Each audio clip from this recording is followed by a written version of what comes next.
structure on the map as a 10 whole. seconds. And AOD's been able to have this little bit of freedom like their bolter is right now, trying to pick any kills he can get from that very far out V building.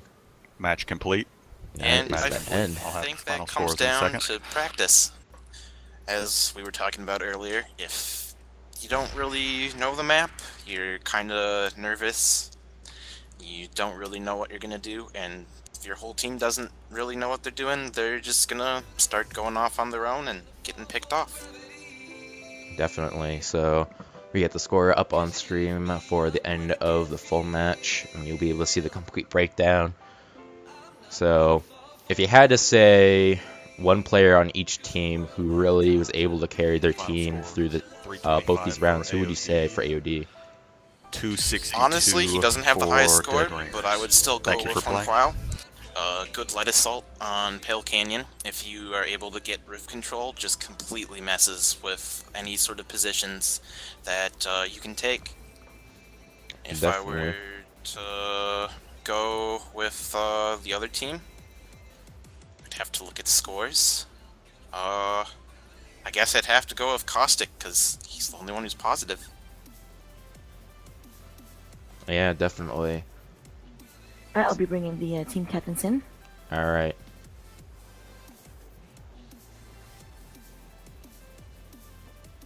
Hello. Hey! Hello, hello. So, how do you feel about the end of your first match in DurdleDome, and what did you each do to prepare for your match? Juan, would you like to go first? Sure. Alright, so for our preparations, we had a lot of internal scrims going with the rest of the Reaper AOD squad. Also, we were doing 1v1s and having people, grouped together, fighting at the bases. Alright, am I ready to go here? Yeah, All sure. right. So our team, I don't know if any of you were watching this, we came together a little bit at the last minute. What we did is we have a private subreddit where we discuss what we were doing for the match. Everyone was practicing on VS.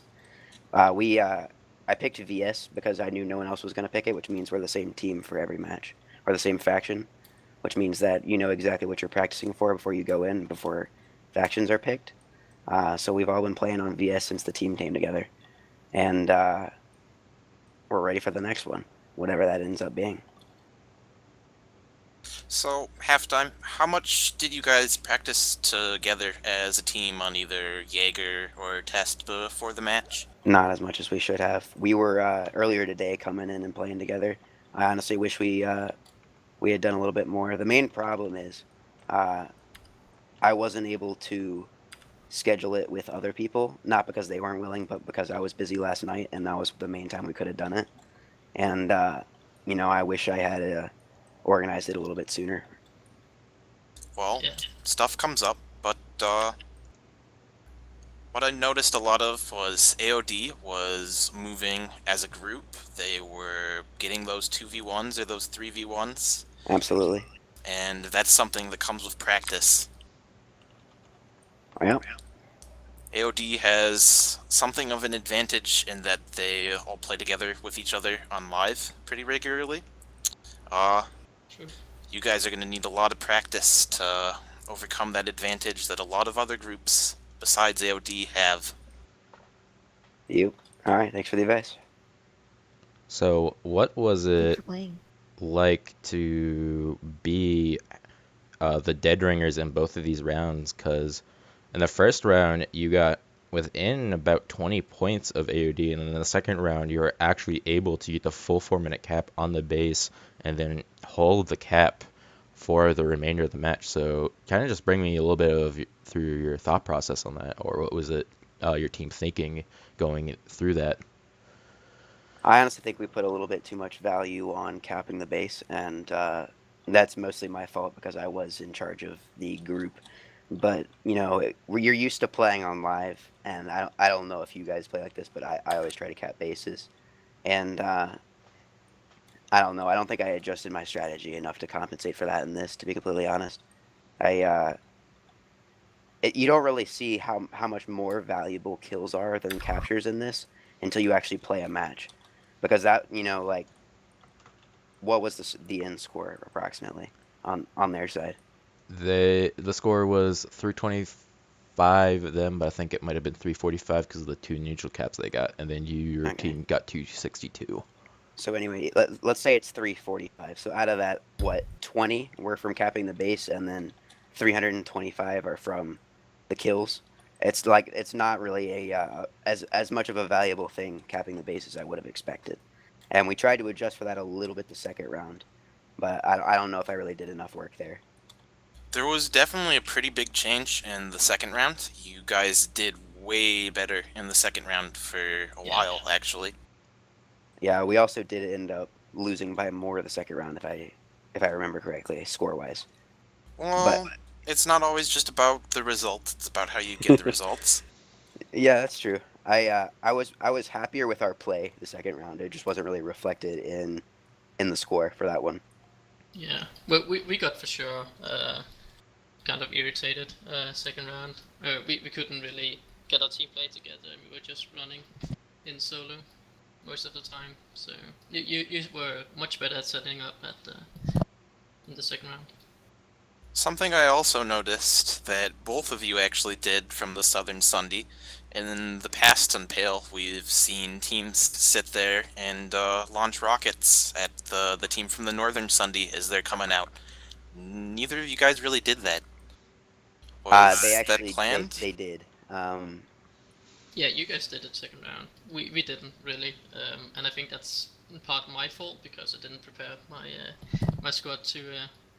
I didn't tell them clearly enough that they should try and rocket primary sometimes. Well, it actually worked out pretty well for you guys. You guys got on the roof right away. I'm not saying it wasn't like it was like a bad thing to do. It was just different, and it actually worked really, really well. Yeah. Yeah, I think for sure there's an advantage gained from shooting rockets, and especially if you have the Southern Sunday placement and you shoot rockets at the people running from the Western Sunday into the double stack. So now that you're done with this match, AOD, you're going to be going against Down for Whatever in 2 hours, and that is actually Gru's team, if I'm reading this bracket right. Mm-hmm. So what do you think you're gonna have to do in addition to having to do a second match today? Do you have any strategy that you're willing to disclose to the audience of what the thought process is going to be going against some really high caliber players from what most people consider? You got Bax, a very good, well-respected outfit in Emerald, and you got Solux, another well-respected quick Emerald question on Connery. about that. Isn't Gru the captain of that team? No, that would be a flick. Okay. Well, I don't think if we're gonna have to change up much more playstyle. I think for sure we're gonna have to talk about what we did right and wrong in this previous match. Especially we're gonna concentrate on the second round because I think that a lot of our team play didn't stick really.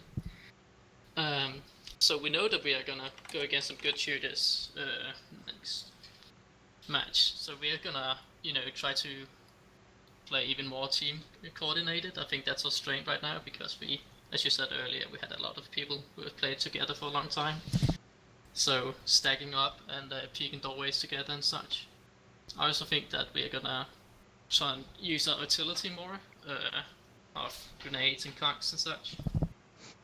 So yeah. All right. Unless anyone else has any last thoughts or questions, I think that concludes our interview we got going on. Yep, nothing else? All right. I got nothing. Thanks, guys. Yeah, looking forward to the next That's match. a great match. Thank you both for playing, and hope to see more great things coming from both of you in the future. Hope so. Yeah, definitely. All right. So Later on today, we have 3 more matches that lined up for us. It's 6 p.m. Eastern. We have Huang Kuao for FC, which is AOD, going against Down for Whatever, which consists of Bex and Solex. Definitely a match that I think will be great to watch. This might end up being a little bit more of an even match from how well AOD performed today. After that, at 9 p.m. Eastern, we have the Briggs All-Star team, champions of the Thunderdome, going against Juka Crew, unanimously known as Joke from Emerald. So a bit of a inter-server smash there. That'll definitely be interesting to watch. And then at 9:45, we have what is considered to be the main event today, which is Hood versus Future Crew. 12 of the greatest shooters that are in this tournament going head-to-head at such an early point in the tournament. Definitely something to keep an eye on. People have been thinking that Sane's team will be able to pull the upper hand, but I'm interested to see what Future Crew will be able to bring out. A lot of them were part of the outfit that won a lot of the early on tournaments in PlanetSide 2's history that actually had cash prizes, especially the SOE Showdown, where Future Crew won, I think it was $45,000 or $4,500. So definitely 2 extremely well teams in their composition and how well they're most likely preparing. So definitely anything to keep out an eye on for Gru. You have any thoughts about this lineup that we got going on? Well, if anyone has a chance to beat Hood, it would be the AC Future Crew team. A couple of the players on that team are pretty rusty. They haven't played a whole lot lately, and I wasn't there for scrims, but apparently it showed with a couple of them. So we'll see if they can overcome that rust and give us a pretty good match. Definitely. And another thing is that when you lose a match, or when a team loses a match, they are actually not out of the tournament. There is a loser bracket, so every time, no matter how far you get in the tournament, your first loss will actually keep you in the tournament and allow you to still progress to the finals. However, that does mean if you lose twice, you are then permanently out of the tournament. So interesting losers bracket we'll definitely have. Even if they are the losers of their matches, I'm really interested to see how the losing teams do adjust their strategy to deal with the matches they're going up against. But if that is all you have, Gru, that would be the end of this stream, and we'll be back in 2 hours for the next match. Bye.